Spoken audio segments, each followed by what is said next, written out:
मुलींना फूस लावून पळवून न्यायचं, लग्न करायचं, नंतर सोडून द्यायचं. मग अशा परिस्थितीमध्ये त्या मुलीच्या बाळाचं काय करायचं असे प्रश्न निर्माण होतात. धर्माच्या नावावर आणि धर्मांतरणाच्या नावावर ज्या कुप्रथा आहेत त्यांना आळा घालणारं अशा प्रकारचे विधेयक आहे. एखाद्याला स्वेच्छेने धर्मांतर करायचं असेल तर त्याचीही प्रोसेस आहे.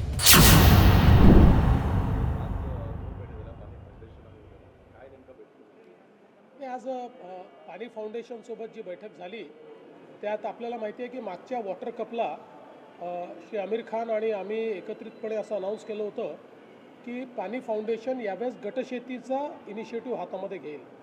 आणि मी त्यावेळेस सांगितलं होतं की या गटशेतीच्या इनिशिएटिव्हला सरकारचा इनिशिएटिव्ह बनवण्याकरता आमची जी सगळी ॲग्रिकल्चर विभाग, आमचा कृषी विभाग आहे, जलसंधारण विभाग आहे आणि ग्रामविकास विभाग आहे, याचे जवळपास लाखभर आमचे कर्मचारी आहेत.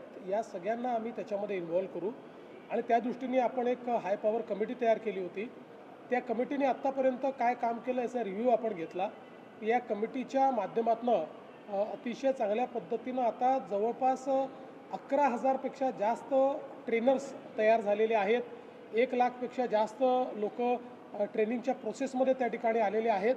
आणि आपला प्रयत्न आहे की यावर्षी 5 लाख किमान पण 10 लाखापर्यंत शेतकरी हे गटशेतीमध्ये आपल्याला आणता आले पाहिजे. त्याकरता पुढचे 2-3 महिने डेडिकेटेडली आपण हे काम करणार आहोत. कारण आत्तापर्यंत आपण जे काही गटशेतीचा अनुभव घेतला त्याच्यामध्ये पहिल्याच वर्षात जवळपास शेतकऱ्यांचा जो काही उत्पन्न आहे किंवा त्यांचं जे इन्कम आहे ते दुप्पट झालेलं आहे.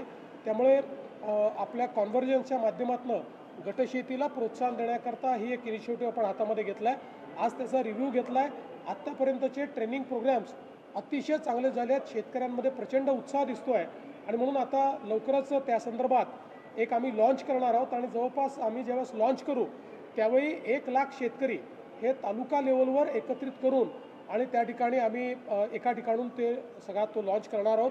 आणि एक मोहीम म्हणून, एक आंदोलन म्हणून हे गटशेतीला आम्ही प्रोत्साहन देण्याचा प्रयत्न या माध्यमातून करतो. सर, धर्मस्वातंत्र्य विधेयकात समोर जाणार आहे. विरोधकांनी धर्मस्वातंत्र्य विधेयक जर वाचलं तर त्यांच्या लक्षात येईल की या विधेयकामध्ये कुठेही कुठल्याही धर्मावर अन्याय नाही.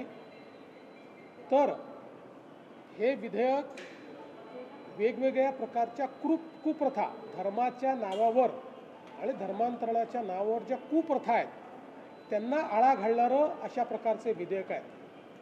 एखाद्याला स्वेच्छेने धर्मांतर करायचं असेल तर त्याचीही प्रोसेस आहे, ती दिलेली आहे. पण जर कोणी आमिष दाखवून किंवा धाकधपटशा दाखवून किंवा चुकीच्या पद्धतीनं जर त्या ठिकाणी अशा कोणाचं धर्मांतरण करणार असेल तर असं करण्याला कायदेशीर शिक्षा काय आहे हा विषय आहे.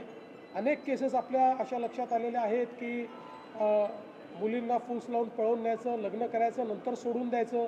मग अशा परिस्थितीमध्ये त्या मुलीच्या बाळाचं काय करायचं असे प्रश्न निर्माण होतात. त्यांच्या जीवनामध्ये अनेक वेगवेगळे प्रश्न निर्माण होतात. अशा अनेक प्रश्नांची उत्तरं ही कायद्याच्या माध्यमातून या ठिकाणी काढलेली आहेत. विरोधक हे केवळ मतांच्या लांगून चालनाकरता त्याचा विरोध करतायत. पण मी गॅरंटीने सांगतो की त्यांनी जर हे विधेयक पूर्ण वाचलं तर कधीच त्याला विरोध करणार नाही. आणि महाराष्ट्र हे पहिलं राज्य नाही आहे. आपल्या आधी 10-12 राज्यांनी आणि त्यातली काही राज्य अशी आहेत, तमिळनाडूसारखं राज्य की जिथे कधीही भाजपचं राज्य नव्हतं, अशा अनेक राज्यांनी हे विधेयक यापूर्वीही केलेलं आहे. त्यामुळे मला असं वाटतं याच्यावरचं राजकारण हे योग्य नाही.